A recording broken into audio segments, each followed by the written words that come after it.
সম্মানিত হাজিরিন, কোরআনুল কারীমের অজস্র আয়াত থেকে একখানা আয়াতে কারীমা আমি আপনাদের সামনে তেলাওয়াত করেছি, যার সরল অর্থ হলো এরকম।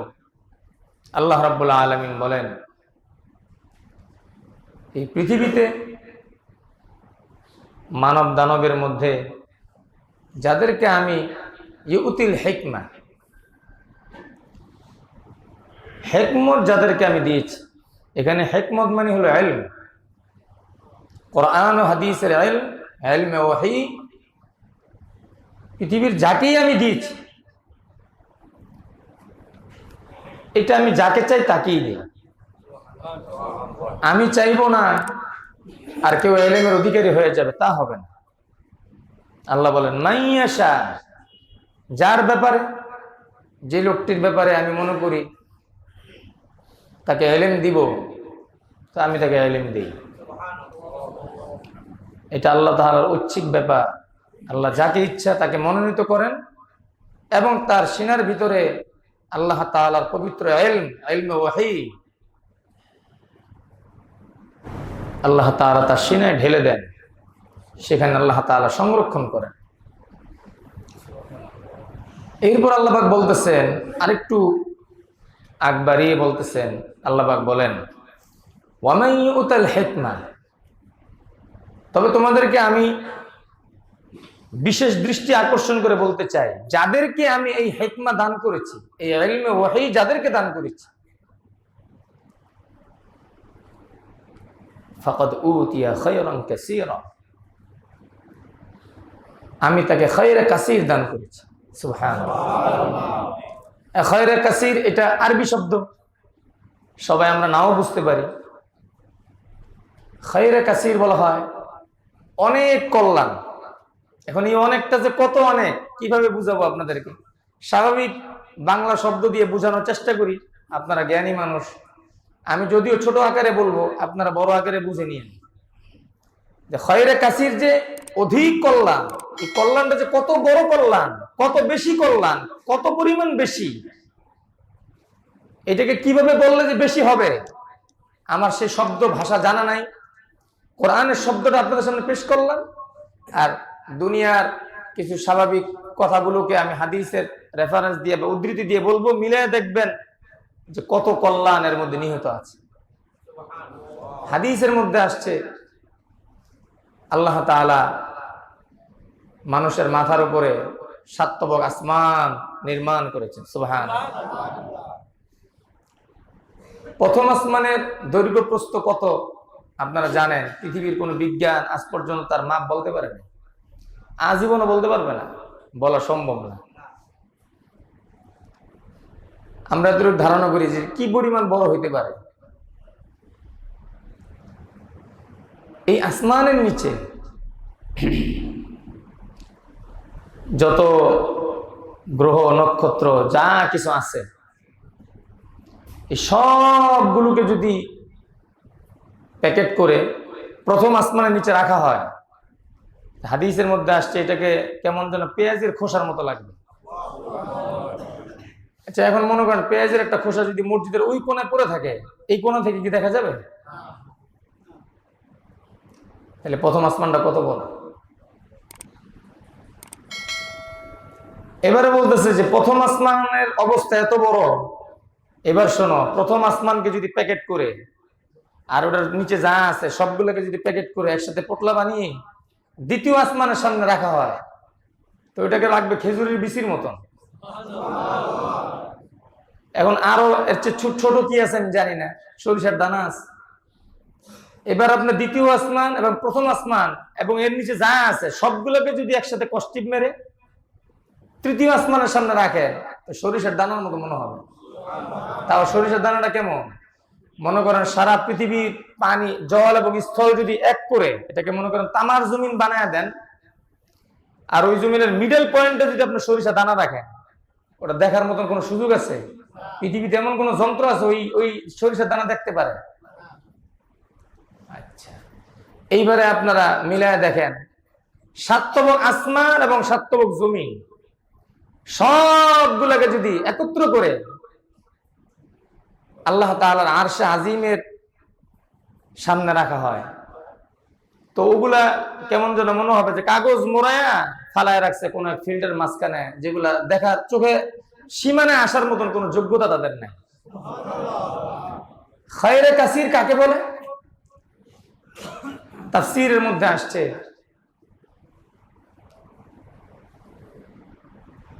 আল্লাহ রাব্বুল আলামিন খায়রে কাসির যাকে দিয়েছেন, যেই মানুষটাকে কোরআন ও হাদিসের ইলম দিয়েছেন, আল্লাহ বলেন তাকে আমি কত বড় নিয়ামত দিয়েছি, তাকে আমি দিয়েছি খায়রুন কাসীরা, অনেক বেশি কল্যাণ।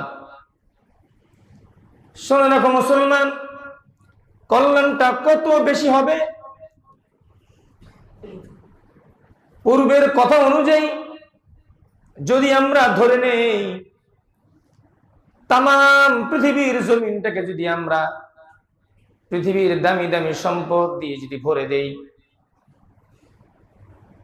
স্বর্ণ মুদ্রা হীরা জওহরাত মণি মুক্তা আরো যত দামি দামি পাথর আছে, সম্পদ আছে, সমস্ত সম্পদ দিয়ে যদি আমরা সমস্ত খাল বিল নদী নালা সমুদ্র সাগর উপসাগর সবকিছু যদি ভরে জমিন বরাবর করি, আর জমিন থেকে সম্পদ বাড়াইতে বাড়াইতে যদি প্রথম আসমানের ছাদ পর্যন্ত লাগায় ফেলায়, যেটা সম্ভব না। এত পরিমাণ সম্পদ যদি কোন ব্যক্তিকে আল্লাহ রাব্বুল আলামিন দিয়ে থাকেন, এরপরে ওই পরিমাণ সম্পদ প্রথম আসমান থেকে নিয়ে দ্বিতীয় আসমান পর্যন্ত কত বড় আপনারা জানলেন? কোন ব্রেনে ধরার মতন কোন ক্যাপাসিটি, কোন ব্রেনকে আল্লাহ দেন নাই। শুধু বোঝার জন্য বললাম, প্রথম আসমান থেকে যদি সম্পদ দিতে দিতে দ্বিতীয় আসমানের ছাদ পর্যন্ত ঠেকায় দেয়, এইভাবে দ্বিতীয় আসমান থেকে সম্পদ পূরণ করতে করতে যদি তৃতীয় আসমানের ছাদ পর্যন্ত পূরণ করে, তৃতীয় আসমানের ছাদ জমিন থেকে যদি চতুর্থ আসমানের ছাদ পর্যন্ত মূল্যবান সম্পদ দিয়ে ভরপুর করে দেয়, এইভাবে চতুর্থ থেকে পঞ্চম, পঞ্চম থেকে ষষ্ঠ, ষষ্ঠ থেকে সপ্তম আসমানের ছাদ পর্যন্ত যদি জমিনের তলদেশ থেকে নিয়ে সম্পদ ভরে ভরে তামাম আসমান জমিন ভরে ফেলে, আল্লাহর নবী বলেন তামাম দুনিয়ার আসমান জমিনের সমস্ত সম্পদ যদি কেউ একত্রিত করে জান্নাতের একটা ইট কিনতে চায়, সারা দুনিয়ার সম্পদ জান্নাতের একটা ইটের সামনে বেকার হয়ে যাবে। একটা ইটা কিনার মতন ক্ষমতা দুনিয়ার কোন সম্পদের নাই। বলেন না সুবহানাল্লাহ। এখনো পর্যন্ত আমরা খায়রে কাসীরের তরজমা পাই নাই।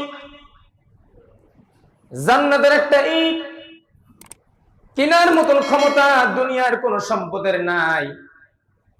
আল্লাহর হাবিব বলেন, আল্লাহ রাব্বুল আলামিন যাকে কোরআন এবং হাদিসের ইলম দান করলেন, স্মরণ রাখো, মনে রাখো, জেনে রাখো, আল্লাহ রাব্বুল আলামিন তামাম দুনিয়ার নিচে যত সম্পদ দিয়ে জান্নাতের একটা ইট কেনার ক্ষমতা যাদের নাই, ওই রকম অফুরন্ত জান্নাত যার শুরু আছে শেষ নাই, এমন জান্নাত যাকে দিয়েছে আর আরেক ব্যক্তিকে যাকে ইলম দিয়েছে, ওহী দিয়েছে।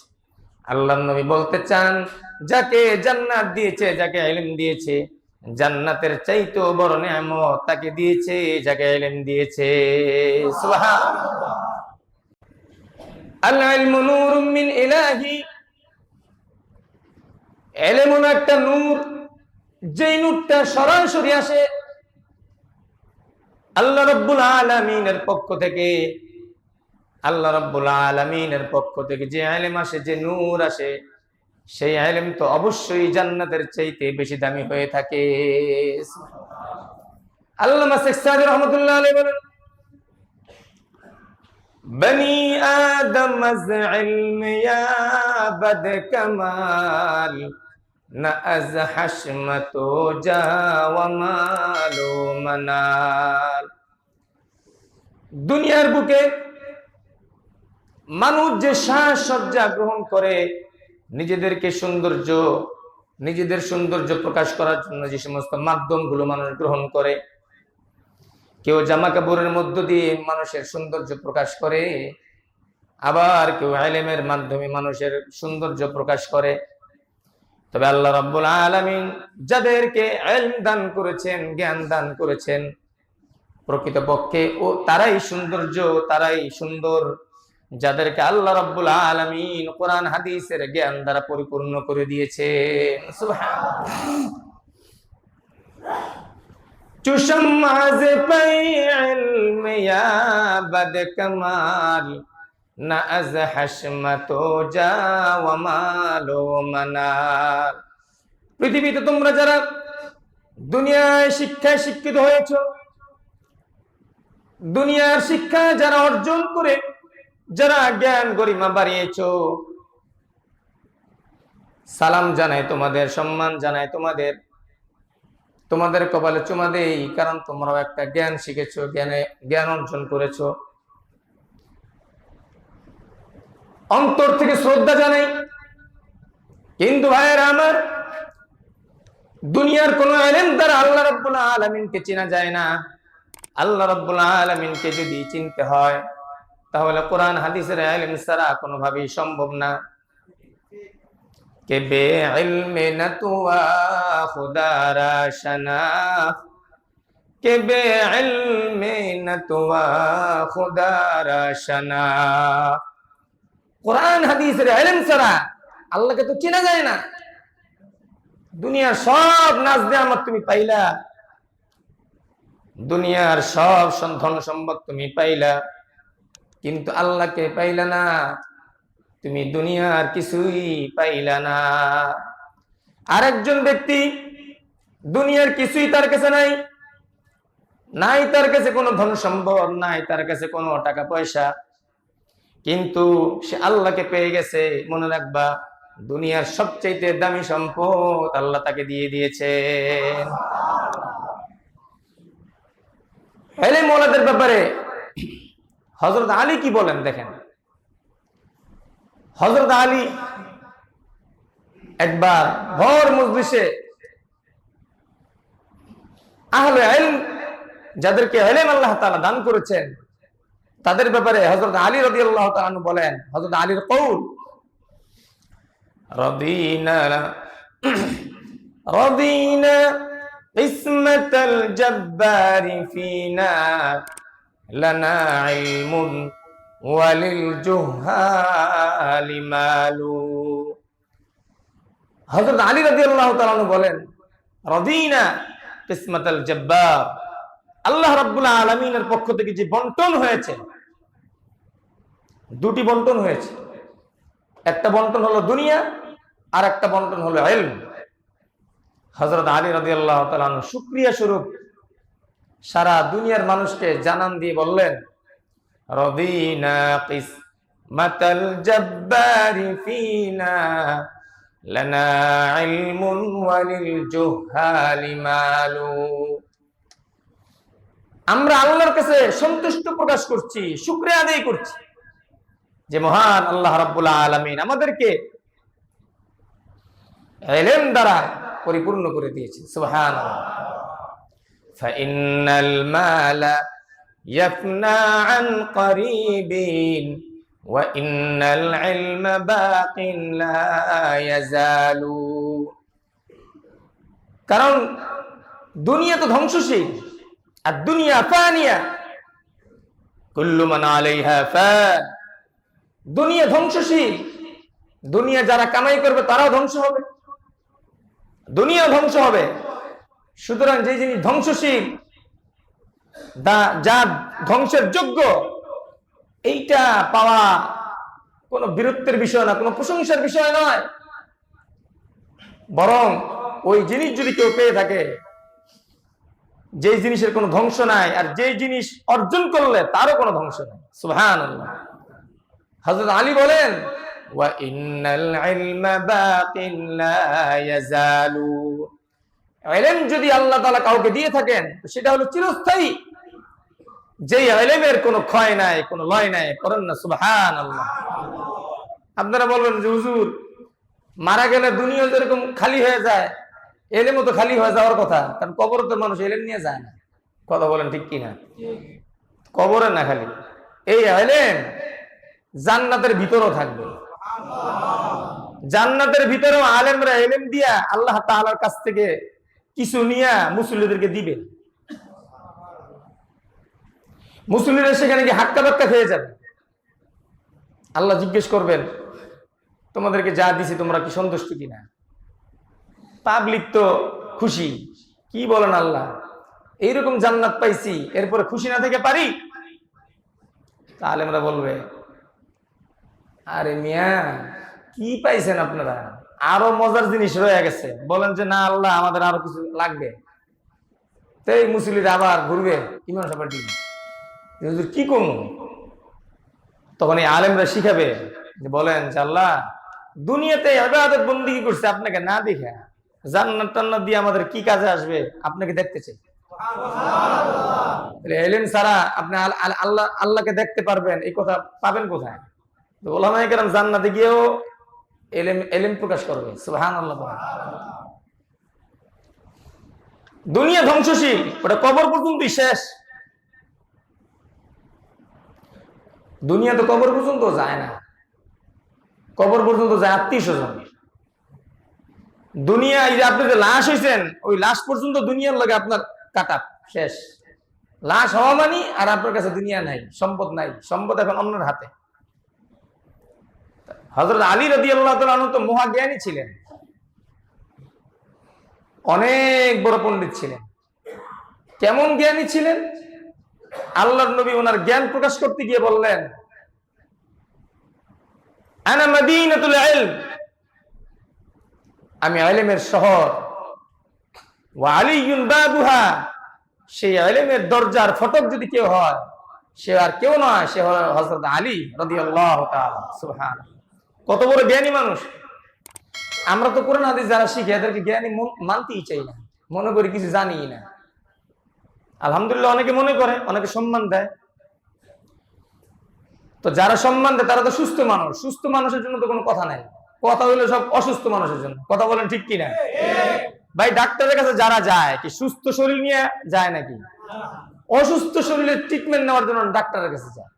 আর ডাক্তারের যত কথা সব অসুস্থ বা যে জায়গায় মানুষের সমস্যা, ওই সমস্যা কেন্দ্রিক ডাক্তারের কথা হয়। এখন আপনি যদি বলেন ডাক্তার সাহেব আমার সারা শরীর ভালো, সেই দিকে আপনার কোনো মনোযোগ নাই, আপনি শুধু আমার অসুস্থ ব্যাপারটা নিয়ে এত মাথা কামান কেন? তো ডাক্তার কি বলবে? আপনার তো সুস্থ মানুষটা, আপনি অসুস্থ।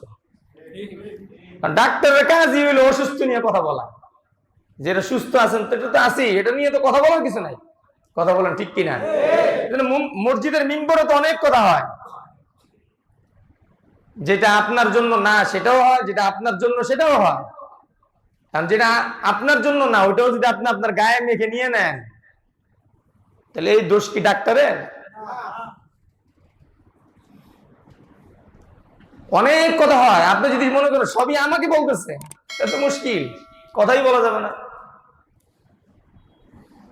কথা হয় অসুস্থ মানুষের জন্য। ইলমের প্রভাব যদি আমরা বুঝতাম, তাহলে আলেমদের সামনে জোরে কথা তো দূরের কথা, দেখেন না অনেকে মাঝখান দিয়ে দাঁড়ায় যায়,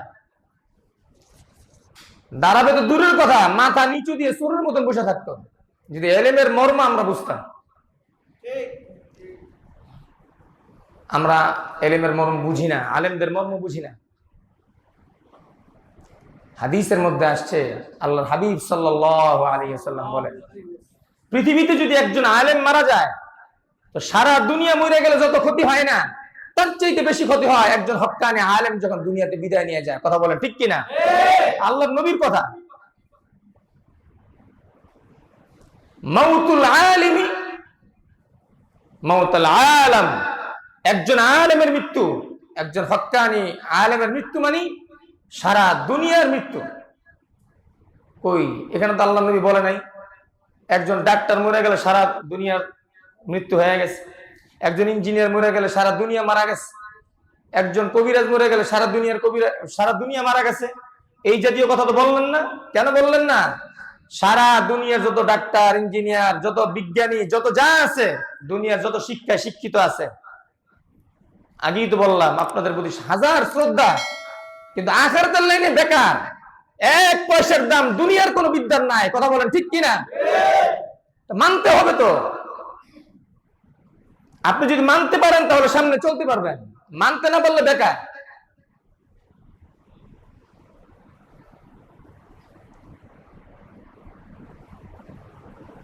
আলেম তো আমরা চিনি না, জানি তো না, আমরা মনে করি সিটি হাউজিং এর প্রতিষ্ঠানে বুঝি বড় আলেম।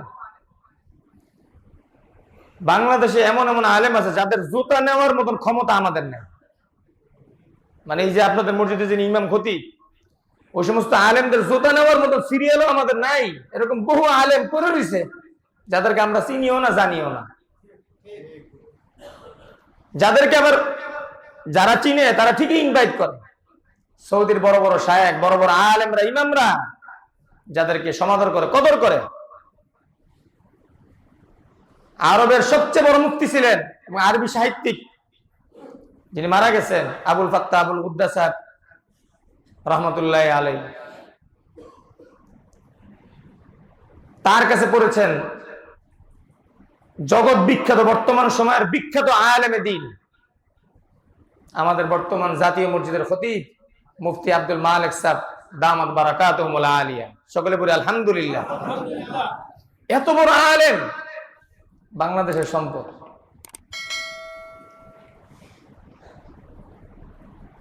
হাজার হাজার ছাত্র যার কাছে পড়ে পড়ে বিরক্ত আলেমে দ্বীন হিসেবে সারা দুনিয়াতে খেদমত করতেছে। আরো বড় বড় আলেম আছেন, যাত্রাবাড়ির প্রিন্সিপাল সাহেব, গুলশান আজাদ মসজিদের খতিব, সিটি হাউজিং এ সবচেয়ে বড় দামি মানুষ আর কে যারা নামাজ পড়ে? আমার জানা নাই, কেন সবার পরিচয় সম্পর্কে আমি জানি না। কিন্তু আজাদ মসজিদে যারা পড়ে সব মন্ত্রী, মিনিস্টার, এমপিরা, বড় বড় শিল্পপতিরা, বড় বড় ডাক্তার, ইঞ্জিনিয়ার, ঢাকা বিশ্ববিদ্যালয়ের প্রফেসররা ওখানে নামাজ পড়ে। কথা বলেন ঠিক কিনা? প্রায় 30 থেকে 40 বছর যাবত নামাজ পড়াইতেছেন মুফতি মাহমুদুল হাসান স্যার দামাত বারাকাতুহুল আলিয়া। একজন দুনিয়াদার শিক্ষিত মানুষ ওনার সামনে চোখ তুইলা কথা বলবে এরকম একজন লোক নাই। কি পরিমাণ আদব দেখায় এবার বুঝে। সব মানুষ তো খারাপ না, সব মানুষের চলাফেরা ত্রুটিযুক্ত না, ভালো মানুষ আছে না? তাদের থেকে তো আমরা শিক্ষা গ্রহণ করতে পারি।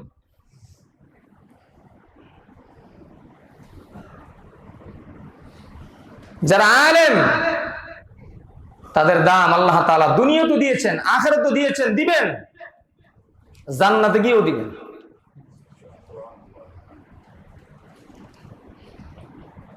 আপনারা ডাক্তারের কাছে যাবেন, ডাক্তারের ফি লাগবে 500 থেকে 1000 থেকে 2000 টাকা, লাগে না? লাগে না?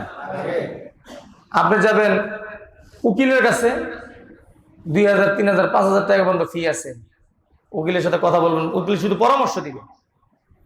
আপনি যাবেন সিভিল ইঞ্জিনিয়ারদের কাছে, শুধু বিল্ডিং এর স্ট্রাকচারটা তৈরি করে দিবে, ইঞ্জিনিয়ারের ক্যাটাগরি অনুযায়ী 15,000 টাকা থেকে শুরু, লক্ষ লক্ষ টাকা তার ফি লাগে দিতে। লাগে না? লাগে না? কিন্তু আপনি যখন একজন আলেমের কাছে দিন শিখতে আসেন, বলেন কয়জন আলেম, কয়জন না, একজন আলেম আপনারা পেয়েছেন কিনা যে আলেমের কাছে আপনি মাসআলা শিখছেন আর সে আলেম বলছে এখন টাকা দেন? আওয়াজ দিয়ে বলতে হবে, এরকম কেউ পাইছেন আপনারা? তবু তো আপনারা বলবেন, বা আপনাদের মধ্যে কেউ কেউ বলে আলেমরা ধর্ম ব্যবসায়ী, জবান খুলে বলেন নাউজুবিল্লাহ। হয় তিনি বুঝে না, অথবা তিনি ইসলামের ষড়যন্ত্রকারী। আলেমদেরকে বিভিন্ন খারাপ কথা ট্যাগ লাগিয়ে দিয়ে সাধারণ মানুষ থেকে বিচ্ছিন্ন করার একটা ষড়যন্ত্র সে করছে। যে ষড়যন্ত্র স্বরূপ সেই কথাটা বলে ওলামায়ে কেরাম ধর্ম ব্যবসায়ী। নাউজুবিল্লাহ।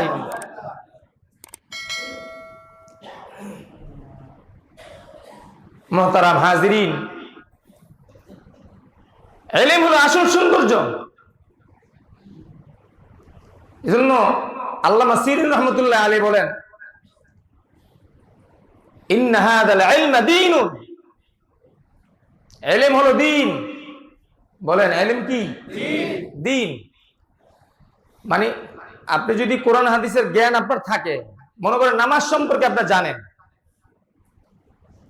তা আপনি যদি নামাজ সম্পর্কে জানেন, আপনি পৃথিবীর যে কোনো জমিনে নামাজ পড়তে পারবেন, রেল লাইনের রাস্তার উপরে নামাজ পড়তে পারবেন, কারণ আপনার নামাজ জানা আছে। আর যদি নামাজ না জানেন, মক্কা শরীফে গিয়ে নামাজ পড়লে নামাজ হবে? নামাজ তো জানেনই না আপনি। তো এই জন্য বললেন ইন্না হাযাল ইলমা দীন,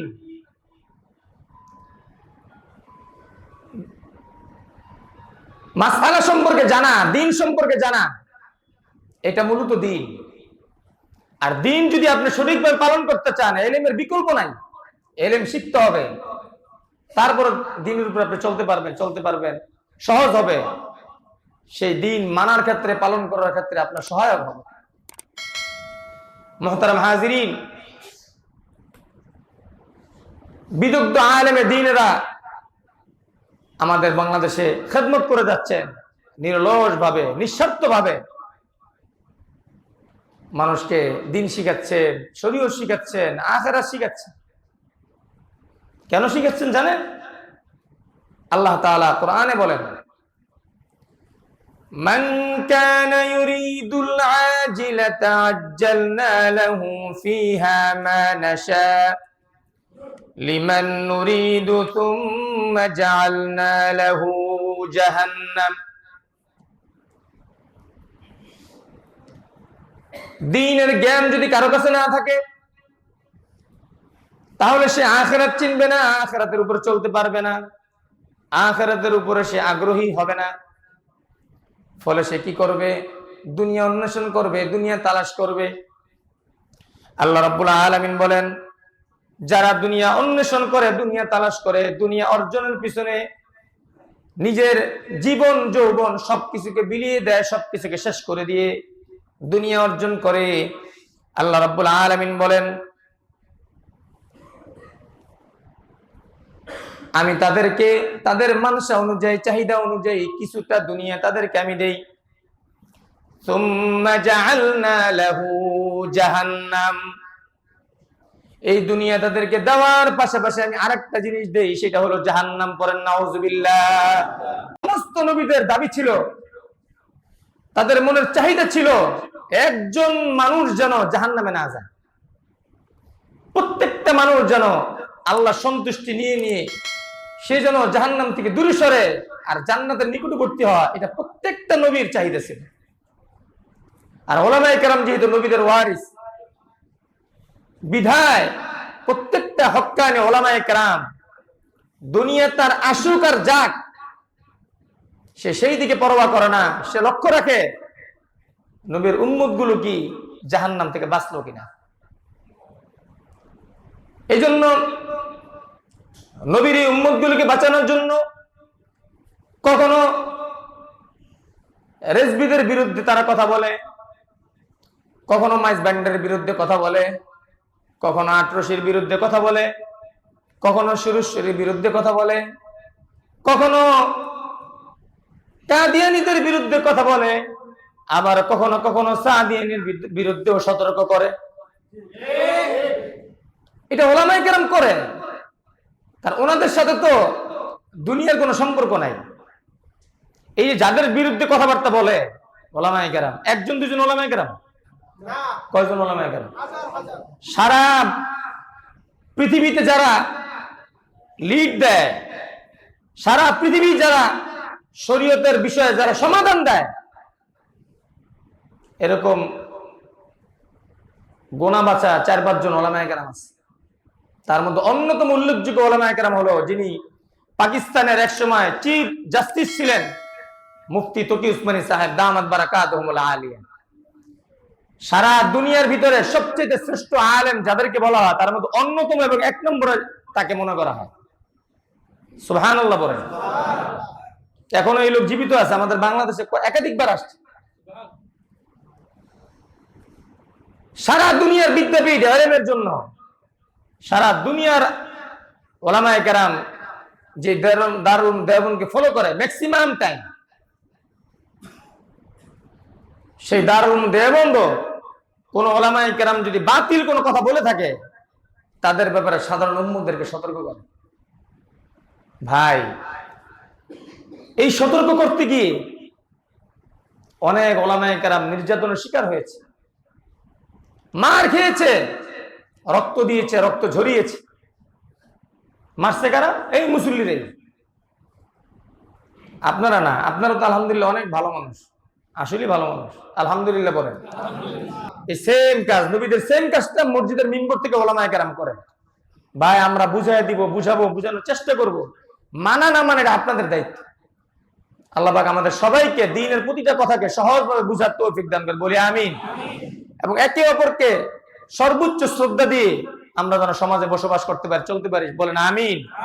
ওয়া আখিরু দাওয়ানা আলহামদুলিল্লাহি রাব্বিল আলামিন।